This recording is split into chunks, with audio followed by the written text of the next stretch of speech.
GDP को कैसे निकाला जाता है और कैसे पता चलता है कि किसकी जीडीपी कितनी % बढ़ रही है और इंडिया जीडीपी के मामले में कहां पर खड़ा है। और जीडीपी के बाद आता है एनडीपी भी आती है, जीएनपी आता है, एनएनपी आता है।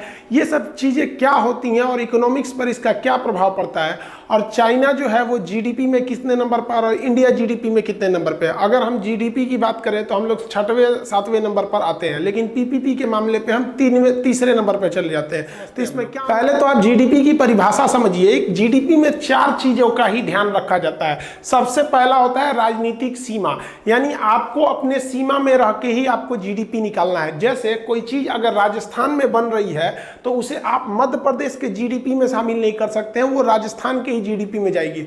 वैसे ही अगर कोई चीज इंडिया में बन रही है तो उसे आप चाइना की जीडीपी में नहीं शामिल कर सकते हैं। जैसे चाइना की कोई कंपनी, मान लीजिए क्यूकी नाम की एक कंपनी है, क्यू, तो वो इंडिया में आके घड़ी बना रही है, सपोज की यहाँ पे, तो वो घड़ी इंडिया में बन रहा है, भले चाइना की कंपनी बना रही है, तो वो इंडिया की जीडीपी में आएगा। तो जो भी जीडीपी होती है वो एक राजनीतिक सीमा के अंडर में ही आती है जीडीपी, और 1 साल के लिए अमूमन जीडीपी को निकाला जाता है। इसमें 2 जगह आदमी फंसता है, वस्तु एवं सेवाओं को शामिल किया जाता है और उनका अंतिम मूल्य शामिल किया जाता है। तो सबसे पहले हम अंतिम मूल्य समझते हैं, किसी चीज के अंतिम मूल्य क्या होता है, फिर वस्तु और सेवा समझेंगे, फिर राजनीतिक सीमा समझेंगे। अंतिम मूल्य उसे कहते हैं, ये लास्ट कॉस्ट जो होता है, लास्ट प्राइस, जो जिसका हम पैसे देते हैं। कोई भी चीज कई कंपोनेंट से मिलकर बनी होती है, जिसे हम पहली, दूसरी या तीसरी चीज कहते हैं, लेकिन लास्ट जिसका हम पेमेंट देते हैं उसे हम अंतिम मूल्य कहते हैं। जैसे आप कोई लैपटॉप खरीदते हैं तो लैपटॉप ऐसे थोड़ी हो जाता है, इस लैपटॉप के अंदर सबसे मेन चीज जो होता है इसका प्रोसेसर होता है, कितना फास्ट काम करेगा। अब ज्यादातर लैपटॉप्स में आपको इंटेल कंपनी का एक प्रोसेसर मिलेगा। तो आप बताइए, क्या आप प्रोसेसर खरीदने जाते हैं? आप तो लैपटॉप या कंप्यूटर खरीदने जाते हैं, लेकिन उसमें प्रोसेसर है, तो ये पहली वस्तु है। अब इसमें आपको विंडोज सॉफ्टवेयर मिलेगा। अब विंडोज किसका है? ये माइक्रोसॉफ्ट कंपनी का है, प्रोसेसर इंटेल कंपनी का है, और लैपटॉप आपका मान लीजिए डेल कंपनी का है। तो आप जाते हैं खरीदने, तो आप इसका फाइनल पेमेंट देते हैं, अंतिम वस्तु का। डेल ये थोड़ी कहती कि भैया तुम 10,000 प्रोसेसर का दे दो, 2,000 विंडोज का दे दो, अब बाकी हमको दे दो। वो सारा का सारा चीज इसमें इंक्लूड रहता है। इसी को हम कहते हैं अंतिम वस्तु। तो ये हो गया पहली, ये हो गया दूसरी, ये हो गया अंतिम। इसको और एग्जांपल में समझिए कि कोई भी बिल्डिंग वगैरह बनता है तो उसमें ईंटा लगता है, सीमेंट लगती है, मजदूरी लगती है, छड़ लगता है, बहुत सी चीजें लगता है। इन सबको मिलाकर एक बिल्डिंग बनती है। आप कोई बिल्डिंग या फ्लैट खरीदने जाते हैं तो आपसे लास्ट कॉस्ट बताया जाता है, अंतिम मूल्य बोला जाता है कि इतना हमको, मान लीजिए कि 50 लाख का हमको एक घर, ये है इसका रेट। इसमें अलग अलग वस्तु का रेट शामिल नहीं होता। वो थोड़ी कहेगा कि इसमें 2 लाख का ईंटा लगा है, आप कहिएगा भाई साहब थोड़ा 2 लाख कम कर दिए, तो कहेगा ठीक है ईंटा निकाल देते हैं, बाकी बिल्डिंग तुम्हारी हो जाएगी, सीमेंट निकाल देते हैं। ये सब नहीं होता है, उसमें हर एक चीज को इंक्लूड किया जाता है। तो हमेशा जो जीडीपी काउंट किया जाता है वो अंतिम वस्तु पर काउंट किया जाता है। जैसे आप एकदम छोटा एग्जाम्पल समझिए कि समोसा, तो समोसा में ना आपका उसमें आलू का चोखा भरेगा, उसमें कुछ कुछ मसाला वगैरह डालेगा, मैदा में उसको लपेटेगा, फिर तेल में फ्राई करेगा, तब ना समोसा होगा। समोसा जाते हैं खरीदने तो क्या कहता है कि 1 रुपया मैदा का, 2 रुपया आलू का, 8 आना तेल का, उसमें जो चटनी दिए उसका, मिर्चा उसका, ये सब अलग अलग काउंट करता है। कभी नहीं करेगा, आपसे 7-8 रुपया लेगा, कहेगा कि भैया ये एक समोसा का अंतिम मूल्य है। तो कभी भी हम पेमेंट किसके बदले देते हैं? क्या पहली वस्तु का पेमेंट देते हैं? ना दूसरी वस्तु का देते हैं। हम पेमेंट देते हैं अंतिम वस्तु का पेमेंट देते हैं। कहीं भी हमको पेमेंट करना होता है अंतिम वस्तु का। तो जीडीपी का जो अंतिम वस्तु है, आप उसको आप समझ गए। अब समझते हैं वस्तु और सेवा किसे कहा जाता है। देखिए, वस्तु उसे कहते हैं कि जब पैसे के बदले हमें कोई सामान मिलता है जिसे हम छू के देख सकते हैं, उसे वस्तु कहते हैं। और पैसे के बदले जब हमें कोई सामान ना मिले तो हम उसे कहते हैं सेवा। जैसे आप हमसे पढ़ने आते हैं तो पैसा दे के क्लास में बैठते हैं और पढ़ के चले जाते हैं, आपको हाथ में उठाकर ले जाने के लिए कोई सामान नहीं मिलता है, सीधे दिमाग में चला गया, तो उसे कहते हैं सेवा। तो जब कभी पेमेंट के बदले कुछ ना मिले बल्कि आपको फील हो कि नहीं हमें मिल गया, तो उसे कहते हैं सेवा। और अगर सामान मिल गया तो उसे हम क्या कहते हैं? वस्तु। जैसे आप होटल में खाना खाने जाते हैं तो जो मैनेजर को पैसे देते हैं वो आप पैसे उस वस्तु के बदले दिए जो उसने आपको खाने के लिए दिया। लेकिन जो वेटर को टिप देते हैं 10-20 रुपए, वो क्या है? वो सेवा के बदले दिए कि वेटर आपको ले आके रखा, नहीं तो खुद जाके आपको ले आना पड़ता। तो वो हो गई आपकी सेवा।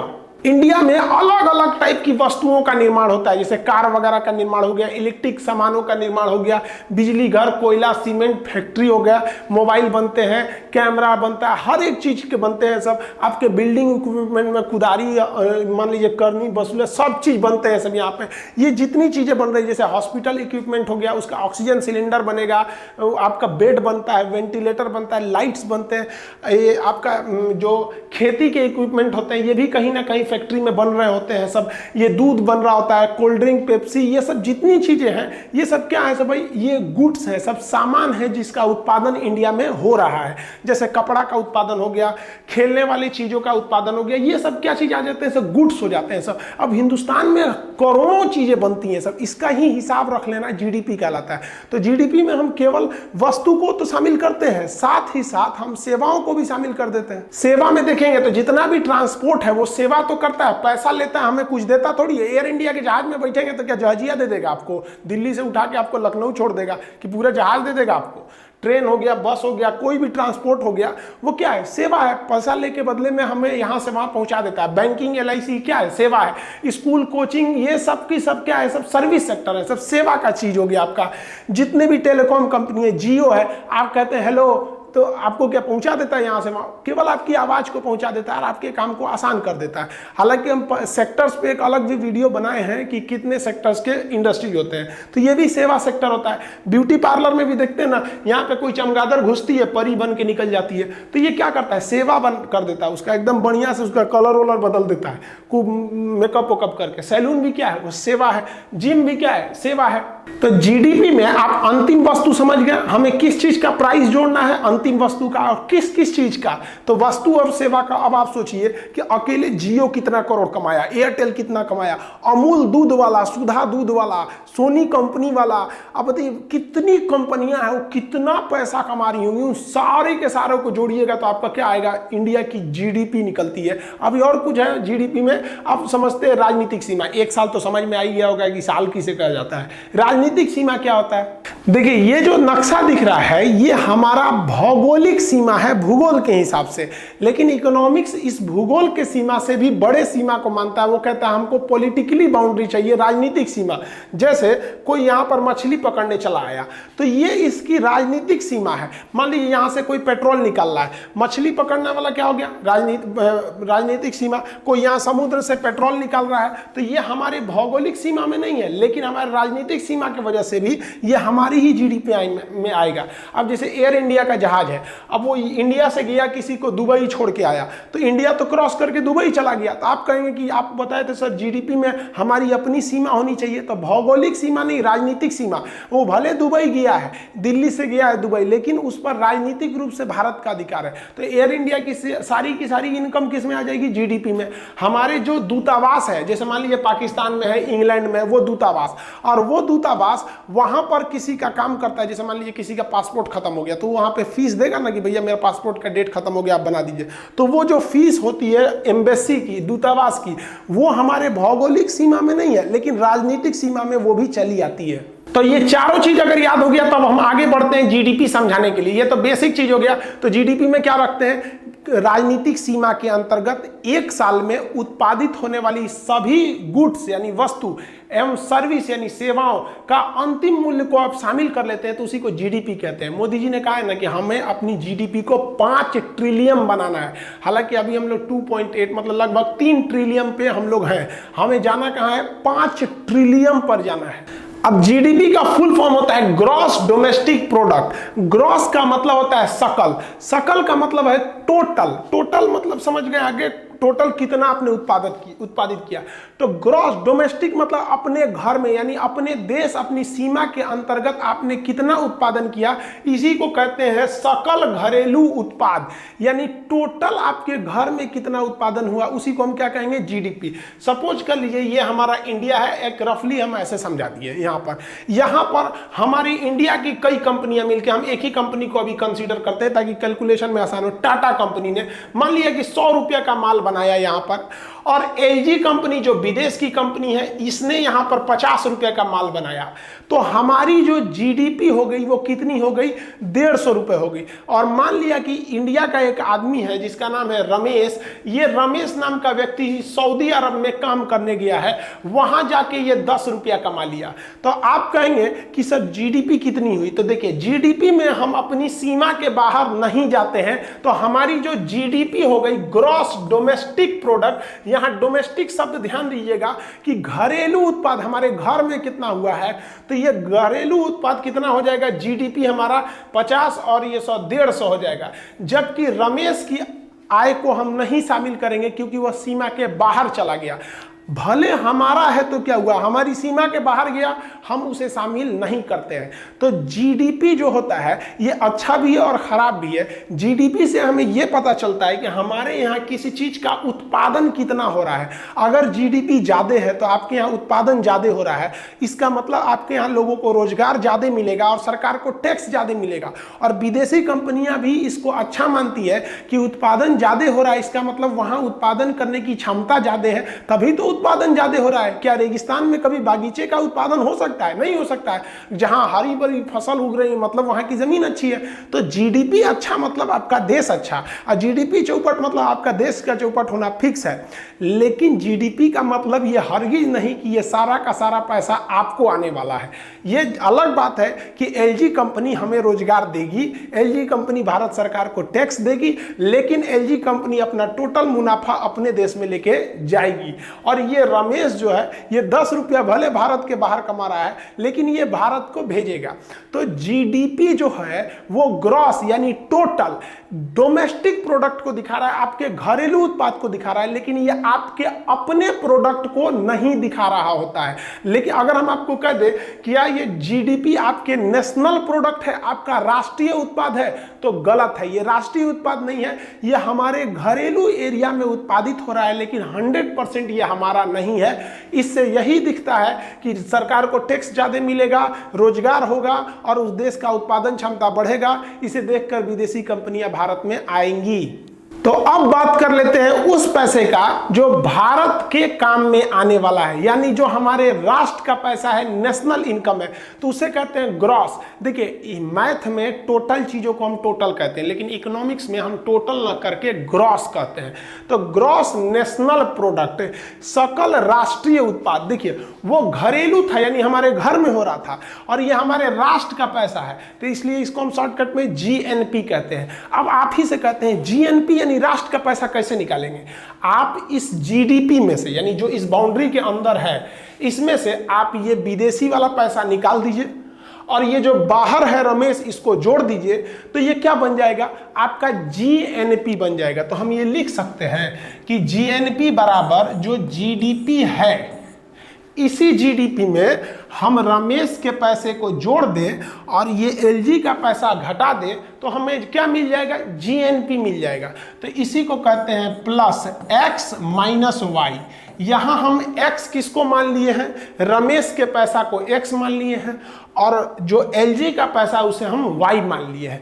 तो इसे को कहते हैं हम जीएनपी। यहाँ जीएनपी कितना हो गया भाई? तो आप देखिए जीडीपी यहाँ पर ये 100 रुपया हमारा क्या है? टाटा का, इंडिया का ही, और रमेश वाला 10 जोड़ दीजिए, 110 हमारा क्या हो जाएगा? जीएनपी। तो एक आप डायरेक्ट निकाल सकते हैं कि एक अपना देख लीजिए, एक बाहर वाला देख लीजिए। और नहीं, अगर आप फॉर्मूला के हिसाब से निकालेंगे तो पहले जीडीपी निकालिए, फिर इसमें रमेश वाला जोड़ के इसको घटाइए, आंसर तो सेम आने वाला है। तो यहाँ देखिए, आपको यहाँ लिख देते हैं जीडीपी कितना आया है? 150।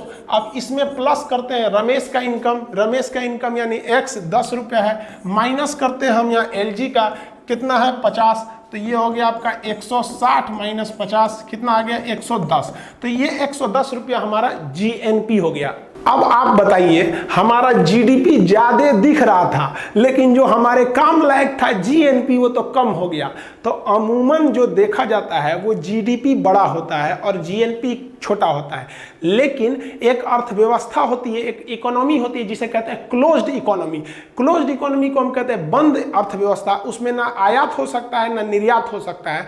तो जब आयात नहीं होगा, निर्यात नहीं होगा, तो इस फॉर्मूला के हिसाब से देखिए ना एक्स और वाई ये दोनों नहीं रहेंगे तो उस कंडीशन में जीडीपी और जीएनपी क्या हो जाएंगे, बराबर हो जाएंगे।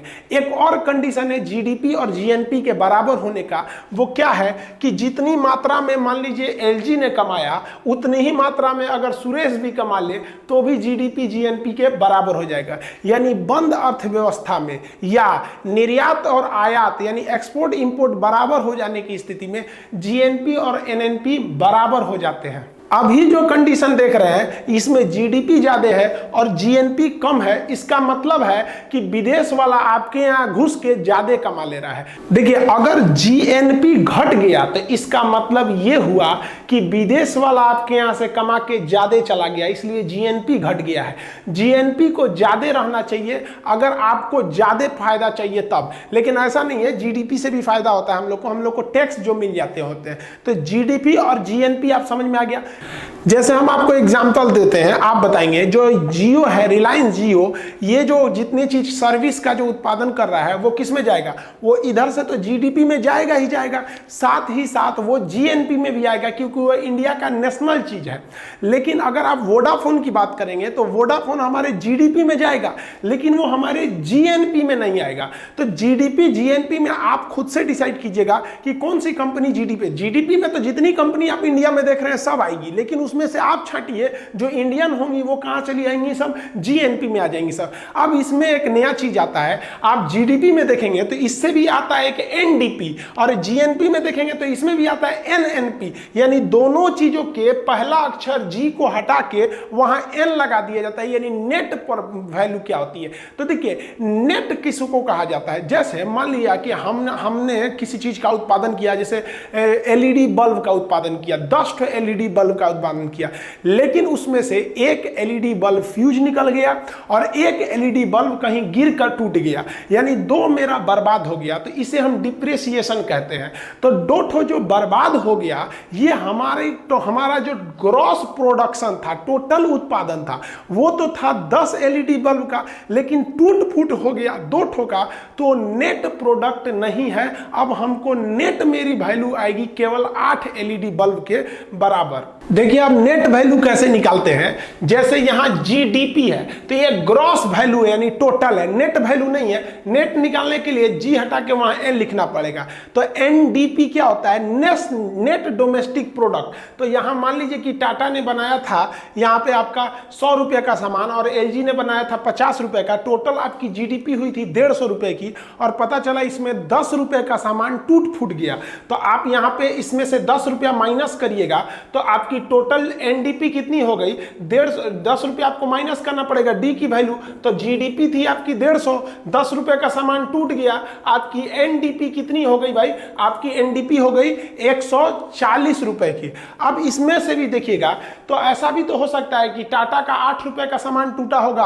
और एलजी के 2 रुपए का सामान में टूट फूट या मशीनों में घिसावट आई होगी, तो टोटल हमने डी की वैल्यू कितनी लगाई थी, 10 रुपए। तो यहां पे आप बताइए जीडीपी तो 150 था, लेकिन एनडीपी जो टूट फूट निकालने के बाद नेट वैल्यू आया था यानी शुद्ध घरेलू उत्पाद, नेट को बोलते हैं शुद्ध, वो कितना आ गया 140। और अगर हम यही इधर कह दे कि नहीं इधर भी बताइए जीएनपी में भी टूट फूट निकाल कर नेट वैल्यू निकालिए, तो नेट वैल्यू में हम क्या करते हैं, मूल्य ह्रास घटा देते हैं यानी डिप्रेसिएशन। अब आप बताइए इसमें क्या किए थे कि हमने जीडीपी में से हमने किसको निकाल दिया था, जीएनपी कैसे निकाला जाता है, टोटल अपना वाला यानी टाटा वाला निकाल दीजिए और रमेश वाला। अब देखिए टाटा का यहां पर इनकम कितना था भाई साहब 100 रुपए, तो टाटा का था 100 और रमेश का कितना था 10, तो टोटल हमारा जीएनपी कितना आ गया 110। लेकिन रमेश वाले में तो किसी भी प्रकार का मूल्य ह्रास यानी डिप्रेसिएशन टूट फूट नहीं हुआ, लेकिन टाटा का सामान कितना का टूट गया था 8 रुपए का। तो फिर यहां पर डी की वैल्यू कितनी आ गई है 8, तो यहां जीएनपी कितना है 110 और 8 टूट फूट है, यानी यहां पर कितना आ गया आपका जीएनपी 102 रुपए आ गए यहां पर। तो ये मूल्य ह्रास यानी डिप्रेसिएशन अगर आप घटा देते हैं तो उसे हम शुद्ध वैल्यू या नेट वैल्यू कहते हैं। ये दोनों में शुद्ध वैल्यू निकाला जाता है, जीडीपी साइड से भी और जीएनपी साइड से भी निकाला जाता है। जाता है। दोनों के लिए फॉर्मूला एक कि टूट फूट घटाइए। यहां हमने 10 रुपये टूट फूट को घटाया क्योंकि 2 रुपये के टूट फूट एलजी में हुआ था और टाटा में हुआ था, लेकिन यहां हम केवल 8 रुपये ही घटाए क्योंकि जीएनपी यानी नेशनल प्रोडक्ट में हम तो एलजी वाले को शामिल ही नहीं किए, तो उसके टूट फूट को क्यों शामिल करेंगे। तो आप ये समझ गए कि कितने टाइप के होते हैं। यहाँ 4 चीज आप समझे, जीडीपी, जीएनपी और दोनों का शुद्ध वैल्यू यानी एनडीपी और एनएनपी को आप समझे, चारों टाइप को। अगर आप भारत की जीडीपी की बात करेंगे तो ट्रिलियम में होगा। ट्रिलियम कैसे, देखिए ध्यान से, अंग्रेज जो इंग्लिश पद्धति होती है, हम लोग तो 2-2 जीरो को फॉलो करते हैं, वो लोग 000 को फॉलो करते हैं, यानी 3 ठो अगर जीरो आप बना दिए यहाँ पर तो आप समझिए कि ये 1000 वैल्यू है 3 जीरो पर। 3 जीरो और लिखिए तो ये 1000 के बाद एक ही बार किस में चला जाता है, मिलियन में, और 3 जीरो कर दीजिएगा तो ये चला जाएगा बिलियन में, और 3 जीरो कर दीजिएगा तो ये चला जाएगा ट्रिलियम में। तो ये ट्रिलियम होता है, इतना ही। अब हमको अपनी जीडीपी कितनी करनी है भाई, तो हमको जीडीपी करनी है 5 ट्रिलियम करनी है, 5 ट्रिलियम। तो 5 ट्रिलियन डॉलर जीडीपी करने में अभी बहुत ज्यादा टाइम लग जाएगा। तो अभी यहाँ देखिए हम लोग की जो जीडीपी आगे अटकी है वो 6वें या 7वें स्थान पर रहती है, क्योंकि दोनों में ज्यादा का अंतर नहीं है। हमसे थोड़ा सा नीचे है फ्रांस, कभी फ्रांस आगे चला जाता है तो कभी हम पीछे चले जाते हैं। अभी फ्रांस हमसे थोड़ा सा आगे निकल गया है जीडीपी के मामले में। अब उसके कई रीजन थे जो जीडीपी में आगे निकल गया। देखिए इस जीडीपी में हम लोग का जो यहाँ पे जीडीपी आपको दिख रहा है लगभग 3 ट्रिलियन डॉलर की। तो ये जो जीडीपी में आप भी बताइए जितने चीजों का आप यूज कर रहे हैं वो कहीं ना कहीं बनी होगी और जीडीपी में जुड़ गया होगा, उसकी वैल्यू जुड़ गई होगी। अगर अभी ये बात करेंगे तो हम जिस बोर्ड पर पढ़ा रहे हैं ये भी उत्पादन हुआ होगा, ये भी जीडीपी में आया है, कैमरा भी जीडीपी में, हमारा कपड़ा भी जीडीपी, माइक भी जीडीपी में, हर चीज तो जीडीपी में जुड़ा होगा ना कहीं से, हर चीज जीडीपी में जुड़ा होता है। हम मुंह धुल रहे हैं जो फेस वॉश से, वो भी तो जीडीपी में आएगा। तो वो सबको जोड़े हुए तो इतना आया होगा। हमारी जो जीडीपी थी वो 5वें नंबर पे पहुंच गई थी, एकदम समझिए ब्रिटेन को पीछे करते हुए। लेकिन कुछ गलत स्टेप हो गया, किस वजह से कि हम लोगों ने जो नोटबंदी किया, तो वो नोटबंदी का जो एक सपना था कि हम लोग बहुत ज़्यादा करप्शन कम हो जाएगा, काला धन आ जाएगा, वो पूरा नहीं हो पाया। और इस नोटबंदी का नतीजा ये हुआ कि जितने भी एमएसएमई उद्योग थे, इस एमएसएमई बहुत महत्वपूर्ण भूमिका निभाते हैं। अगर हमसे कोई कहे कि भारत को बर्बाद कैसे करना है तो एमएसएमई को बर्बाद कर दो, और भारत को आबाद कैसे करना है तो एमएसएमई को आबाद कर दो। इसलिए मोदी जी भी सुने होंगे, अभी हाल ही में निर्मला सीतारमण ने एमएसएमई के लिए अलग से घोषणा किया था। तो ये एमएसएमई छोटे व्यापार को कहा जाता है, जिसमें छोटे मोटे उद्योग आते हैं, जैसे कहीं कलम बन रहा है, कॉपी बन रहा है, आइसक्रीम, कुरकुरे, ये सब मास्क बन रहा है, छोटे मोटे कपड़े का उद्योग है। आप ज्यादातर एमएसएमईज का ही यूज करते हैं। जितने छोटे मोटे चीज होते हैं वो एमएसएमईज इंडस्ट्रीज के अंतर्गत आते हैं, जिसे हम लोग कहते हैं इस माइक्रो, स्मॉल एंड मीडियम। इसका सेपरेट वीडियो हम डिस्क्रिप्शन में लिंक दे देंगे, उसको आप जरूर देखिएगा एमएसएमईज को। तो नोटबंदी की वजह से ये एमएसएमई उद्योग पूरी तरह से बर्बाद हो गए, क्योंकि ये ज्यादातर बिजनेस कैश में करते थे। और जैसे नोटबंदी हुआ था नवंबर में, तो 4-5 महीने तक पूरी तरह कैश की कमी आ गई थी। अब ये लोग जैसे अपने को थोड़ा बहुत सुधारते बेचारे एमएसएमई ने, कि तब तक ठोक दिया लोगों ने जीएसटी। और जीएसटी के जो 4 प्रकार है, सीजीएसटी, एसजीएसटी, यूटीजीएसटी और आईजीएसटी, ये अभी भी गवर्नमेंट अच्छे से समझाई ही नहीं है। और गवर्नमेंट जिन्हें समझाने के लिए भेजती है, पता नहीं कैसे कैसे टीचर भेज देती है कि जीएसटी नहीं समझा पाते। मामूली चीज है जीएसटी, हमारे हिसाब से 15 मिनट में जीएसटी उसको भी समझ में आ जाएगा जो 80 साल की उम्र का है और जीवन में कभी स्कूल नहीं गया है। तो वो जीएसटी एकदम नॉर्मल चीज है, समझाने का तरीका होना चाहिए। तो जीडीपी का हम आपको, जैसे जीडीपी खत्म होगा हम आपको जीएसटी के बारे में बताएंगे। तो एमएसएमई तो नोटबंदी का मार झेल ही रहे थे, तब तक जीएसटी आ गया, उनकी और कमर तोड़ के रख दिया। इस वजह से हमारा बहुत बड़ा उद्योग गिर गया और हमारी जीडीपी धड़धड़ाती गई। और ऑटोमोबाइल सेक्टर में तो गवर्नमेंट ने थोड़ी सी लापरवाही कर दी, तो हमारा ऑटोमोबाइल सेक्टर गिर गया। एक्चुअली जो था, इंजन की जो कैटेगरी होती है, जैसे BS4 के बाद एक ही बार BS6 आ रहा है। BS का मतलब होता है भारत स्टेज। तो जितनी भी स्टेज आगे बढ़ते हैं तो उस इंजन से धुआं बहुत कम निकलता है, वो बहुत अच्छे क्वालिटी के इंजन होते हैं। जैसे BS3 में ज्यादा धुआं निकलता था, BS4 में कम निकलता है, BS6 में और कम निकलेगा। तो गवर्नमेंट ने पहले ही अनाउंस कर दिया कि हम BS6 लाने वाले हैं। तो लोग ना कार खरीदना ही छोड़ दिए, कहें कि अब एक ही बार BS4 क्या खरीदेंगे, BS6 खरीदेंगे। उस पे से गवर्नमेंट ने भी अलाउंस कर दिया था 2 साल पहले कि हम क्या है, इलेक्ट्रिक कार को ले आने वाले हैं। तो लोग ने इंतजार करने लगा, छोड़ो यार डीजल पेट्रोल वाला, इलेक्ट्रिक वाला ही लेंगे। भाई आपको लाना है, आप अचानक लाइएगा ना, पहले ही हल्ला क्यों कर देते हैं, इनका रोजगार चला जाता है। तो हमारा जो ऑटोमोबाइल सेक्टर था वो बैठ गया, और ऑटोमोबाइल सेक्टर बैठेगा, उत्पादन रुकेगा, तो उत्पादन की ही तो गणना क्या कहलाती है, सकल घरेलू घरेलू उत्पाद, ग्रॉस डोमेस्टिक प्रोडक्ट, प्रोडक्शन रुकेगा तो प्रोडक्ट रुक जाएगा, तो आपकी जीडीपी गिर जाएगी। तो दो चार वजह से जीडीपी गिर गई। दूसरा, हमारी जो करेंसी है फ्लॉट करती रहती है, एकदम फ्लॉटिंग करेंसी है, जबकि इंडिया की जो करेंसी होनी चाहिए उसे क्रॉलिंग पे करना चाहिए था, वरना डॉलर और रुपया इतना ज्यादा फ्लक्चुएट होता है जिस वजह से हमारी जीडीपी पे भी बहुत ज्यादा इफेक्ट पड़ता है। ये तो आप समझे कि जीडीपी होता क्या है, लेकिन जीडीपी को निकाला कैसे जाता है। तो आप जीडीपी को निकालने का तरीका देखेंगे तो 5 तरीका मिलेगा आपको। एक हो गया आपका कि नॉमिनल जीडीपी क्या होती है, फिर रियल जीडीपी क्या होती है, तो ये हो गया आपका 2 तरीका। अब रियल जीडीपी के बाद आपको एक पीपीपी जीडीपी मिलेगी। अगर आप पीपीपी जीडीपी की बात करेंगे, परचेजिंग पावर पैरिटी, तो हम तीसरे नंबर पे चले जाते हैं। अब उसके बाद जीडीपी को मार्केट प्राइस पे निकालना है कि फैक्टर कॉस्ट पर निकालना है, ये जीडीपी होती है। और इन सब में सबसे बड़ा वैल्यू कर देता है आपका, अगर आप पीपीपी को कंसीडर करेंगे तो इंडिया की करेंसी और डॉलर की करेंसी में क्या मतलब रिलेशन है, हमने फ्री फ्लोटिंग पर छोड़ दिया है। जबकि वियतनाम की तरह अगर हम लोग क्रॉलिंग पे करते तो हम लोग भी चाइना की तरह आज हम मैन्युफैक्चरिंग हब हो सकते थे।